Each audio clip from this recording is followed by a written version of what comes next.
So Mike put this crazy tweet up where basically he said, well, no, everybody's negative about Deshaun Watson, so why would the Browns start a guy who the fans don't want to be the quarterback? And if a team made a decision, and teams are stupid, front offices are often stupid, owners are often stupid, they let fans influence decisions like this, I guess, sometimes.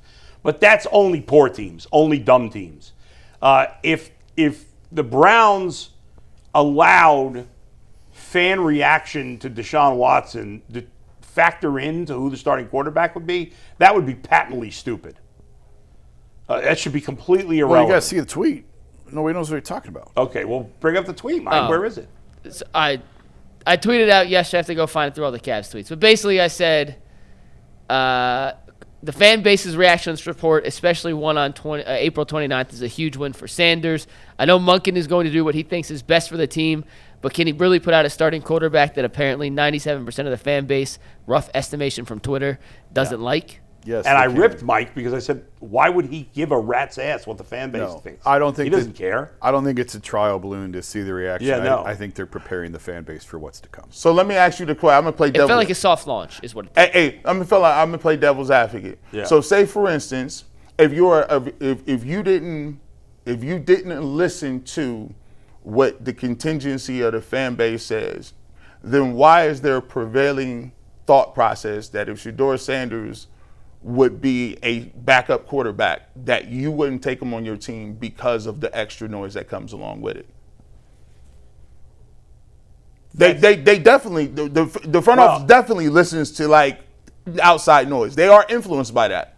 Right. The coach might care about that because he doesn't want to have to answer questions. He could argue would negatively affect his ability to coach by having to answer questions about the backup quarterback, which no other team has to do, really. So you think that they would pick the backup quarterback, or the starting quarterback, sorry. You think they would pick the starting quarterback based on what the fans want? No.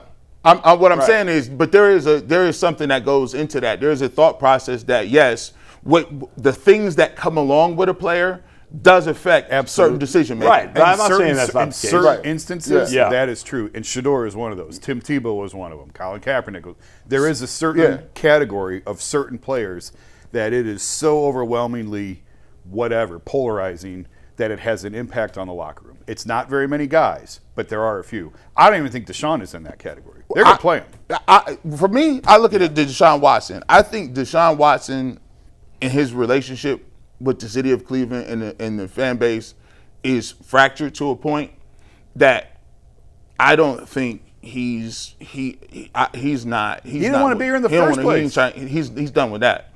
And I think when they cheered, certain people cheered when he got injured, I think that put him in a different place. And I also think that that's one of the big reasons that Deshaun Watson has not spoken since his injury, because of some of the things that have gone and happened since his injury, because it makes no sense why he's not made available and he's the starting quarterback. You have to think about that. If he's the leader, is announced as the starting quarterback, he's going to have to speak. So my thing is, I don't know why you won't rip the Band-Aid off now. My thing is, I do think that the downside to this, if Deshaun Watson throws and he comes in and plays a whole year, there's a little inkling of what Jason said, and I actually do believe it. He plays well.